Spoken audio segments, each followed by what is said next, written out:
জমিনে সুষম বন্টন নাই, কি নাই? সুষম বন্টন নাই। একজন দাড়িওয়ালা টুপিওয়ালা আছেন আমাদের উপদেষ্টা মন্ডলীর মধ্যে, উনি এবার হজে লোক পাঠিয়ে 800 কোটি টাকা হাজিদের ফেরত দিয়েছে। সুবহানাল্লাহ বলবেন না?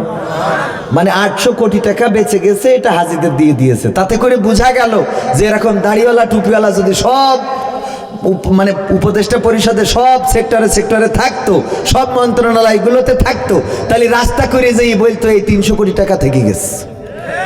কথা কয় না? ব্রিজ করে বলতো এই ব্রিজের বাজেট যা দিয়েছিলেন 500 কোটি টাকা, এর মধ্যে আবার 150 কোটি টাকা থেকে গেছে।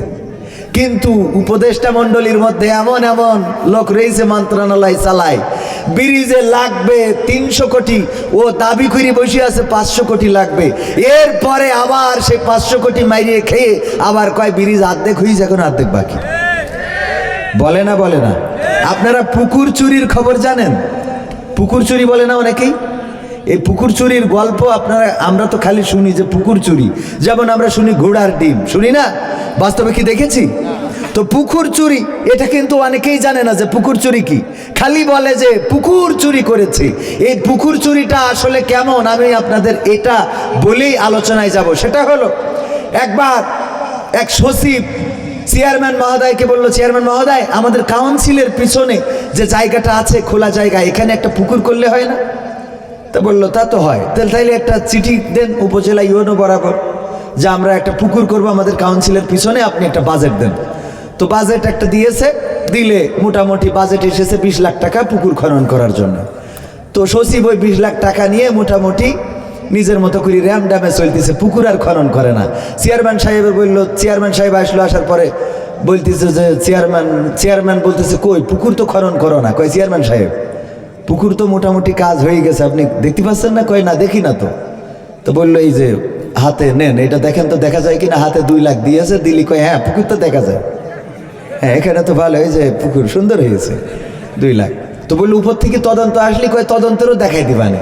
পরে উপর থেকে তদন্ত এসেছে, আসার পরে চেয়ারম্যান আর সচিব মিলে উনার হাতে আবার 2 লাখ ধরাই দিয়েছে। প্রথমে কয় কই এখানে তো পুকুর দেখি না। কয় পুকুর দেখতে পাচ্ছেন না? 2 লাখ যেই হাতের মধ্যে দিয়েছে, কয় হ্যাঁ সুন্দর হয়েছে, ওই গাভীটা আর একটু ভালো করে কাটাই দিও।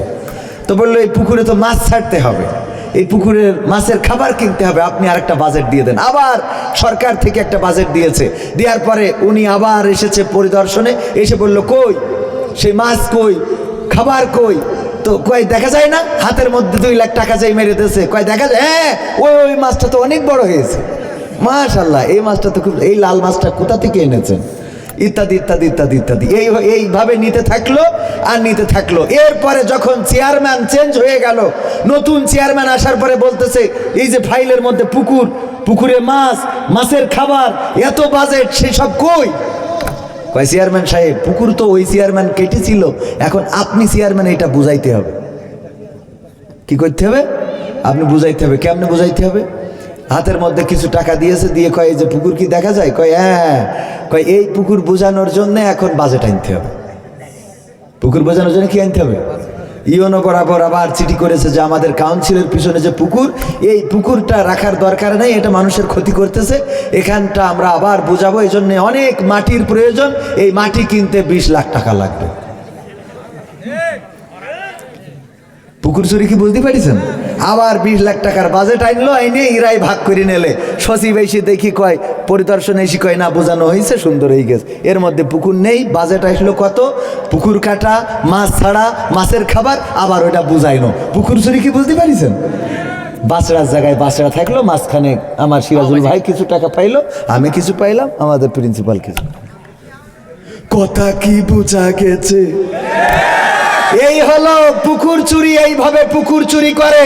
যেই জায়গায় কালভার্ট লাগে না সেখানে কালভার্ট, যেখানে ব্রিজ লাগে না সেখানে ব্রিজ, যেখানে পাথর আসে সেখানে 3 নম্বর ইট চালিয়ে দেয়। কার্পেট 5 ইঞ্চি করতে হবে, কার্পেট রাস্তার, উনি এমন কার্পেট করে যে মুরগি হাসরাইলে উঠে যায়।